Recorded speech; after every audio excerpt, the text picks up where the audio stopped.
This episode has been sponsored by Zero Energy.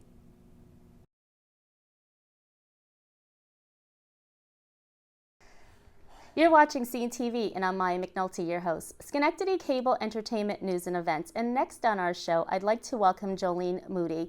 Welcome. Hi, how are you? Great. Thanks for being on the show. Thanks for having me. I appreciate it. So tell us about your book, Memoirs of Normalcy. So this baby right here was born after I found that I was merely existing in a job. So in other words, I was working a job that I didn't enjoy. I was a television reporter and fill-in anchor.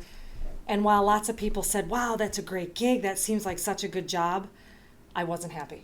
I wasn't fulfilling my purpose. So there was no passion. None. And it's amazing because a large percentage of people that are in our world today, sadly, are just existing. They're going through the motions. They're working a job because that's what they were taught to do, but they're not following a passion. So I wrote the book after 10 years of being in local television going, you know what? There's lots of things I enjoy about this, but I don't wake up every morning excited. And I recognized that's what I wanted to do. So the book basically was born to help people that are feeling stuck and they want to move from where they are to where they really want to be. It's possible. So you call yourself the Unstuck Consultants. Yeah. Explain that. So basically what I do is I work with women entrepreneurs, so women business owners. And we all have these grand ideas that we want to be born, and some of us start them. Some of us don't start them at all, or some of us tiptoe through them. So what I do is I basically teach them sales concepts, but I also help them through confidence issues. A lot of times we don't feel worthy. Oh, I can't do this, because we're brought up to think that these things aren't possible. 80% of women entrepreneurs don't last 5 years in business. Why do you think? It's because we're told we can't. It's because of past things that we were told. Our cultural beliefs right now tell us that we can't do things. And there's fear. There's lots of fear when we start these things. What are the expectations? What are the outcomes going to be? We don't know. The only thing we can do is literally take it one day, 1 hour at a time, going through the motions and finding the answers by utilizing people like me, local business organizations, local entrepreneur groups for women. In your book, you use some quotes, and they're very inspirational. Tell us about those quotes. I believe that we are moved and motivated by the energy of other people. So usually when I'm working with a client one-on-one, when I leave them, they're like this. They're fired up because I have injected them with the positive energy and the knowledge they need to grow.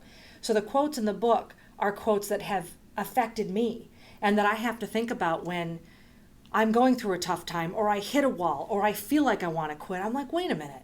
Anything is possible. Right. People do it all the time, and they have for years and years and years. On the drive up here, I was listening to Napoleon Hill, who was a founding father of the personal development arena.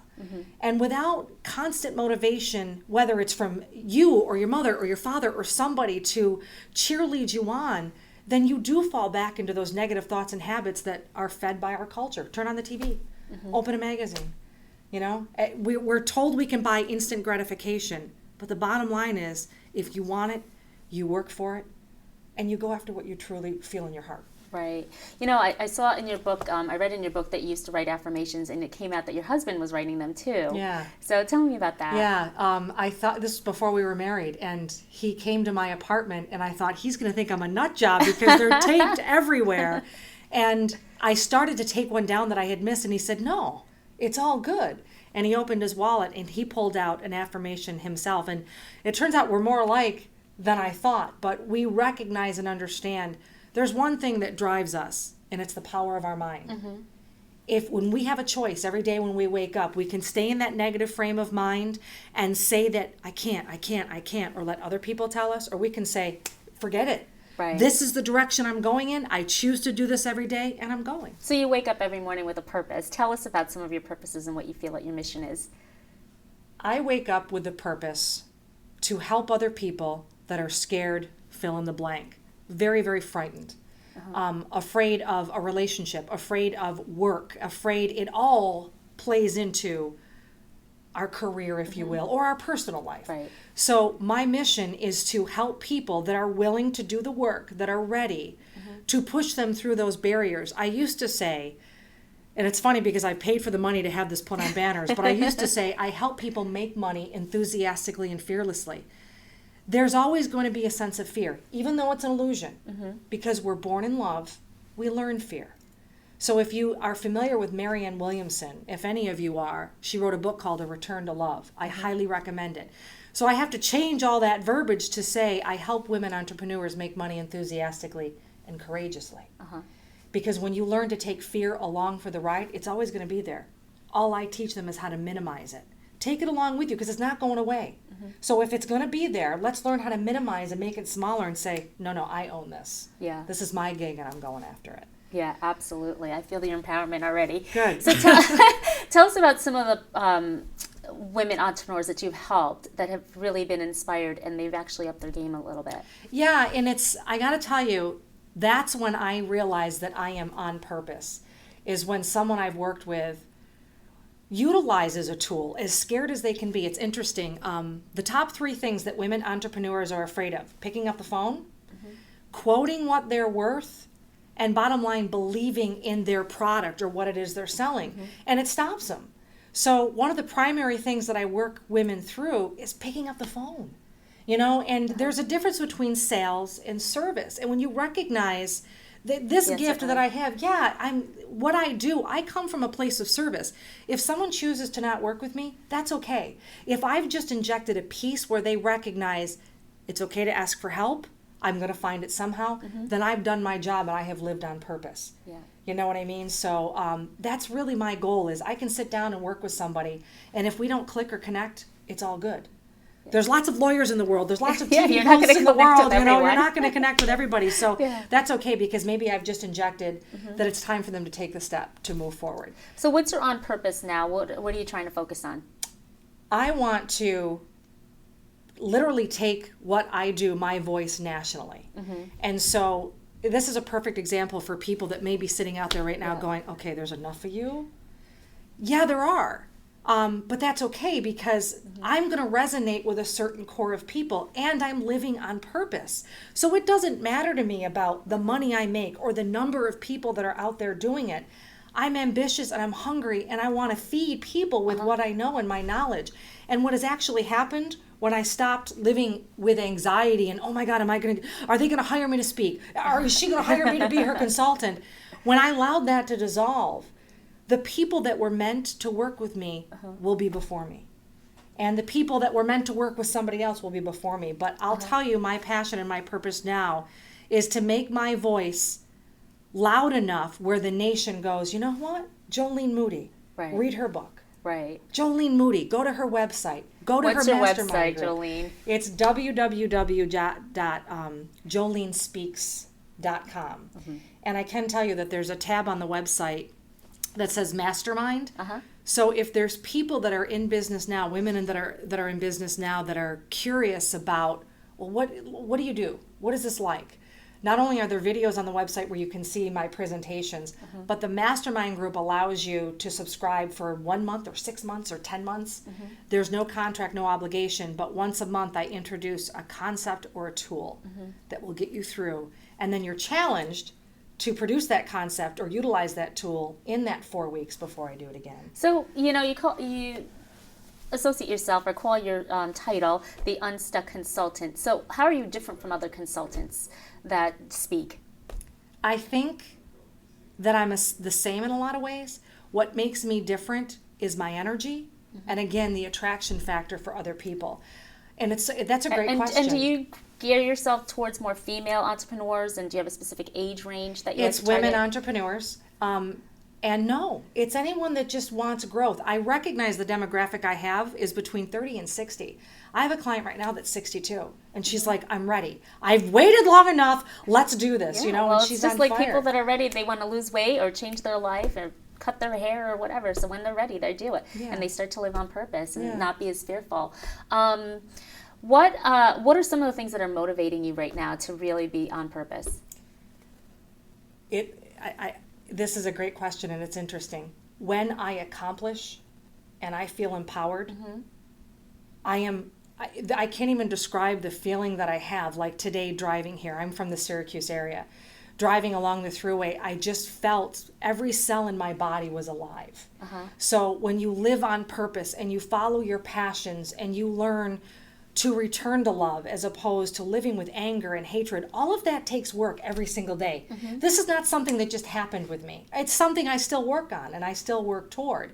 So it's when I do the things, when I change a life, when I see someone go, yeah, that's it, then I'm on purpose. And I know that I've done my job. What's been one of your most rewarding speaking engagements? I would have to say it was Women Ties. They have a retreat in Skinny Atlas. It was last year. And what I tend to do is the first thing I do when I come into a speaking engagement is I get women up dancing. My purpose when I speak is not just to stand behind a podium and deliver. I want to actually incorporate, I guess, theatrics, if you will. They call it edutainment. So dancing, singing, skits, so that if I have a concept I want to teach, I'm presenting it, and next thing you know, the lights come up on two people who are presenting the scenario that we do and go through every day. So that, to answer your earlier question, is what makes me different. So my evolution into that, every single day I'm doing something to bring me closer to that kind of presentation. So when people see Jolene, it's like, wow. Because when you enter a room with enthusiasm, it's palpable, and other people pick up that energy and they take it with them. It's a shift in your physiology.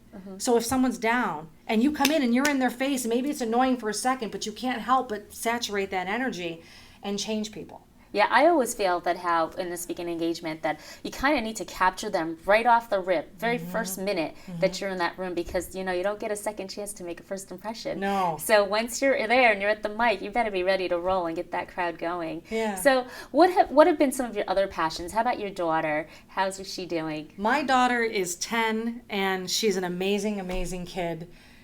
I'll tell you, she's the greatest gift. She is the greatest gift. She has taught me more than I teach the women that I work with. Children do teach us a lot. Yeah, they absolutely do. So, and she's, it's having, and the concept of family is really, really important to me too. Yeah. Do you teach part of that with being women entrepreneurs? Because a lot of times, we have to make sacrifices with our families. And so you might miss that soccer game or that lacrosse game, or you might miss that supper because you're, or homework. So you kind of feel guilty, but yet you have to still stay focused and empowered so that you can be the woman, the entrepreneur and boss that you're looking to be. Yeah. So it's a tough one, yeah, but we do it.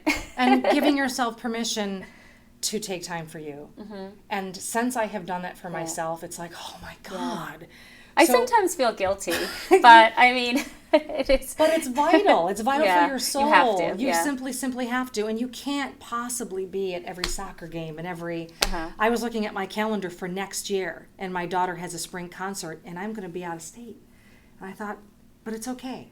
Yeah. There's other family members that will be there, and she gets it. So right. So we can relate to a lot of things, but we have to be able to, work and get ourselves into... I don't know, our next career level, I guess. So it's really exciting. So what else would you like to share with us today on Scene TV? Well, I think what I want more than anything the message to be is, if there's somebody out there right now sitting there thinking, God, I wish I had, or gee, it would be great if, it's not too late. And I mean that with every fiber of my being. Your age doesn't hold you back. It's not a bar. What you've experienced, whether, and I talk about in the book, I struggled with addiction. That doesn't mean that you're not allowed to shift your life or change your life or go after things, but we allow those to be the blocks. They don't have to be there.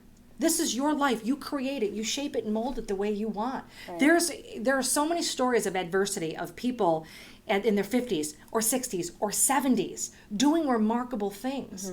Yet we live in a culture that says, yeah, you're too old. Oh, you're not the right size, shape, or color. Stereotypes. Absolutely. So that holds us back. So my message, I'm sorry, is I don't care what you've been through. You shouldn't care what you've been through. That doesn't make you any less of a capable human being. You were brought here to serve others and to enjoy your life. That's why life is here. It doesn't have to be that deep, dark cave. Well, after writing your book, what did you learn about yourself? Oh my gosh, I can write. That's a dream that I've always wanted. I've always wanted to write a book, and I learned discipline. I learned patience. I learned it wasn't as horrible as I thought it was. I've picked up books and I'm like, oh my gosh, this is not a good book. And other people pick up the same book and go, whoa, this is remarkable. So I've gotten all sorts of from one side of the spectrum to another. But it's when I get a phone call from somebody that says, your book changed my life. It's like, wow, really? It doesn't have to be a bestseller. It just has to get that message through. And the message that this book delivers is, you got this. You got this. One step at a time, you got this. There's no magic formula that's going to get you where you want to be like that. But the journey to get there is so much more enjoyable than the one you're doing now. So tell us, what's your purpose right now? What are you trying to do for female entrepreneurs? And do you have another book coming out? What's going on? There's a book up there, and it's aimed more for women entrepreneurs. This one was published before I worked exclusively with them. But my goal is to make them aware that whatever vision they have, it can too grow. My goal is to break that statistic of 80% of women entrepreneurs going out of business within 50 years. My goal is to wipe that right out. You know, statistics don't have to put us in those blocks. We don't have to live by what they say. It's to let them know, you got this. You can totally do this. Right, and rise above it. So just because it's 5-year mark doesn't mean, okay, I'm punching the clock out. No, it's like, get over that hurdle. Yeah. So do you have another speaking engagement coming up or something that we can share with the public? Take a look at the website, jolenespeaks.com, and my speaking engagements are on there. I'm speaking for the American Heart Association Go Red for Women in October. And in November, I'm in Owego for a Women in Business conference. And I'm actually projecting part of my role as a speaker is, like I said earlier, is to break the parameters of New York State. I've been doing this for 4 years. And to get out there and speak in all sorts of different states. So I have a goal, and it's to speak in every single state. So I literally created a list, starting with Alaska, going down, and I just surf the internet. I reach out. I send proposals out. See, I'm doing the same thing. Well, you're proactive. Yeah, and you have to. You have to take action every single day. And some will say, well, I don't know what to do today. Well, let's figure this out. You know, and that's not wrong that you don't know what to do. I wish I had that problem. Yeah, you know, but that's where I get them, is where they wish that they didn't have that problem anymore, where they have something that where they're proactive every single day. Yeah. Jolene, tell us about the fear factor that some women might have in an entrepreneur spirit. Let me tell you a story that will relate to that, because when we face fear, our immediate reaction is flight. Fear is an illusion, and so part of what I teach is that it's just an illusion and it's all up here. So I went whitewater rafting with my husband and another couple, and they do this thing where there's a hydraulic rapid, which means the water's rushing in like this, and it's a vacuum straight down. So they challenge you, do you want to ride on top of that rapid? And everyone in the boat is like, yeah, let's do it. And I look at my girlfriend, I'm like, are we doing this? Interestingly enough, I challenge myself where if I'm afraid of something, I'm going to do it. Right. So of course the answer was yes. Long story short, yeah, we go into the hydraulic, it spits us back out. The guide challenges us again. Oh, that was nothing, let's go in. We go back into the hydraulic rapid, and he warned us before we went in, you may get thrown out. If you get thrown out, curl up in a ball, let yourself shoot down to the bottom, and let the natural stream pop you up. And I'm thinking, I can't remember this. And I don't want to pop up and hit a rock.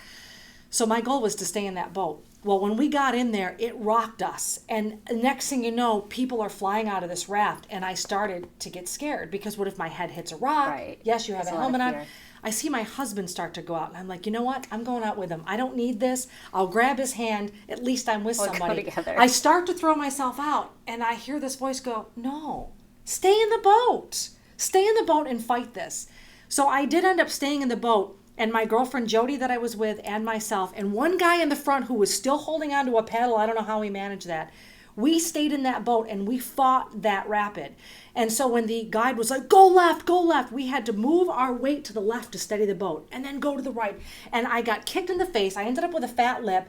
The guide is crawling over us all day. And I realized as this was happening, we're not supposed to be out here this long. And Jody and I, my girlfriend, we looked at each other, and we had that moment of, oh my gosh. It was an aha moment? It was a total aha moment. We stayed in the boat. We finally got a line thrown to us. We were pulled in, and the guide told us after all of that, I've never had a boat out there that long. So we were in a little bit of trouble. He was excellent at keeping us still But what I realized was everybody fell off. Well, everybody was going off this boat, and these two women who were like, "Are we going to do this? Yeah, let's do it." We managed to stay in the boat. But what I equated that with was that's what we go through in business. There are moments where we want to go, we want to dump ourselves, or it just gets so rocky, we just want to give up. Right. So it was a metaphor for me. Right. That we all get knocked around. None of us are unique with what we experience when we want to just throw in the oars and say, forget this. I don't want to do this anymore. And because I experienced that, and I believe there are no accidents, I was meant to experience that because I was literally going through something where I was burned out. I felt like I had worked so hard and done everything I could to make things happen. And instead of experiencing and accepting the flow of life, I was fighting it. Yeah. So in that boat, I said, I've got to just hang on and let this go and accept it. And when I did, and it was an amazing transition for me. So the bottom line is, you're going to get thrown around. Yeah. Don't jump ship. Yep. Well, Jolene, thank you so much for being on CNTV. I really enjoyed that story. And to see Jolene speak, that would be excellent. I'm going to definitely come out and see you someday speak. I did recently see you speak at the Women's Tie event. But moving forward, let's have both oars in the water. Yeah, definitely. Thank you so much. It was a pleasure. Yeah, I appreciate it. You're watching CNTV, and I'm Maya McNulty, your host, Schenectady Cable Entertainment News and Events. Today on our show, I'd like to welcome Cyndie Powell, who is the chair for the BPW fashion show coming up. And also I'd like to welcome Christine Frith, who is also a committee member for the BPW fashion show coming up. Welcome, ladies. Thank you. Thank you. Great to have you on the show. Okay. Cyndie, tell us, what is BPW?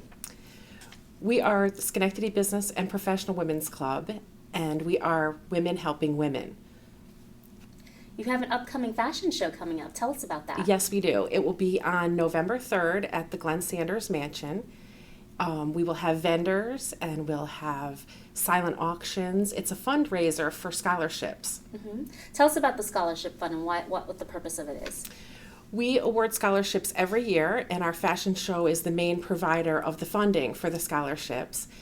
And last year we were able to award over $10,000 to 7 deserving women in Schenectady County. How are these women known about Schenectady BPW and the scholarship fund? How can they become involved with that? Well, we usually work with the schools, and they will find the high school students that might be eligible for the scholarships, and they will apply with an application. And we also have a scholarship for a woman returning to school who's age 25 or older, and that is named for one of our longtime members, Catherine Raycroft. And we like to support a woman returning to work after her studies have been interrupted. Excellent, excellent. Christine, tell us about your involvement with the BPW and how long have you been involved with them? I began involvement with the BPW 2 years ago when a girlfriend of mine had started as a member, and she told me all about the different aspects of the committees and the fundraising, and that's what I do. I'm really interested in that aspect of it. So I joined, and it's just been such a great. Well, it's Women Helping Women, yeah, so it's yeah, been a great. It's been great. It's been great. Yeah, back in 1996, I actually was a member of the Business of Professional Women. I actually received the Young Careers Award 2 years in a row, back in 96, 97, and 98. Definitely, I know Catherine Raycroft. I actually remember doing that fundraiser. So tell us, what are you expecting at this fundraiser, and what's the mission of the BPW? Well, the mission of the club is to raise funds for the scholarships, and we gather together vendors for the event, and we have our fashions are by circles this year in Stuyvesant Plaza, and we raise money by the sale of tickets, and last year there was over 250 women there, so we hope to definitely upscale that this year, and the vendors sell their goods in businesses, and we have basket giveaways and things like that, so it's a really fun day. If a woman wanted to get involved with the BPW, where does the club meet and when? The club meets on the 4th Tuesday of the month at Glenn Sanders Mansion, and they can visit our website to get more information at SchenectadyBPW.org. Okay. And tell us about this big fashion show coming up. Are you looking for more vendors, or you're all set with circles? And Yeah, we're set with circles, and we have models, and our vendors are actually sold out fairly quickly this year because of the popularity of the show on a yearly basis. So we're all set. And when is it going to be? It's on Sunday, November 3rd, and it starts at 10:30 a.m. And tickets are on sale now. You can go through the website or contact one of us, and I'm not sure we can put the number up as well for contact. And we're looking for RSVPs by October 15th. Yeah, okay. And what time is the fashion show? The fashion show starts at 10:30, and I think it goes till about 2 o'clock in the afternoon, so it's going to be a really fun day. Yeah, I think it will be. Cyndie, so you're also awarding the scholarship funds to two deserving women returning to the workforce, and also several high school students. But there's also another category, the Women of the Year. Tell us about that. Well, every year we like to highlight and honor a woman or women in the community that really embody women helping women and helping women in the workplace and that have community involvement. And this year we're honoring Lisa Perazzo and Connie Colangelo, and both of them are so wonderful. They're so involved in the community, and we're going to be honoring them also at this event. Yeah, definitely well deserving. Tell us about the scholarship fund. So the fashion shows to help the scholarship fund. Is the money being locally rewarded to recipients? Yes, the woman has to either work or reside in Schenectady County. Okay, so that's one of the qualifications that Yes. they have to have. And what's the name of the fashion show this year? It's called Passion for Fashion. Okay, did you come up with that, Cyndie? The committee did. One night we were getting into a conversation, and it got very passionate, and we thought, what better name for our fashion show but Passion for Fashion? So Cyndie, tell us, on the day of the event, the door opens at 10:30, so you'll have vendors and silent auction. What else do you have that's exciting that's going to be happening at the fashion show? Well, we also have raffles, and this year we're starting something new. We're going to be raffling off a $1,000 Southwest Airlines gift card, and the chances are $10, and those tickets are on sale now, so you can get your ticket from any one of our members. And we will be drawing the winner on the day of the show, and they need not be present to win. And you're selling only 500? We're selling 500, so your chance of winning might be pretty good. Yeah, it sounds fun. And they're going like hotcakes. Yeah, they are. They really are. So we're going to be doing that, and we'll also have some other nice items to raffle off, and also for the silent auction. And you have an MC for the event? Yes, we do. We actually have two. We have Amy Aldrich, who is with State Farm Insurance. She's going to be our MC. And then Heather Peterson with Watson Peterson and Company, CPAs. She is our fashion show MC. And she's very entertaining, so you might want to come and check it out. It sounds a lot of fun. So last year, how many guests did you have? We had 252. And you're expected how many this year? We're shooting for 300. For 300? Yeah. I think you're going to do that easy, especially with giving away Southwest ticket to hope get out of so. here. Absolutely. And with social media as well, and the advertising that we are doing for it, I think it's going to be much more popular. Yeah, it sounds like a lot of fun. We'll sell out. For the fashion show, 100% of what we take in, what we profit, will definitely be given out in scholarships. And we've grown quite a bit in the last few years. I've been the chairperson for about 5 years now, and we grew from raising about $2,000 to last year raising $10,000. The other huge jump. Yeah, so it's a nice jump, and the community gets really behind us really well, so we really love that. Well, this is a really exciting event, and I want to say thank you so much for being on Scene TV and telling us about Passion for Fashion coming up in November at the Glenn Sanders Mansion. Thank you so much for being on the show. I really appreciate both of you being here. Thank you very much. Thanks. Thank you. You're welcome. This episode has been sponsored by Zero Energy.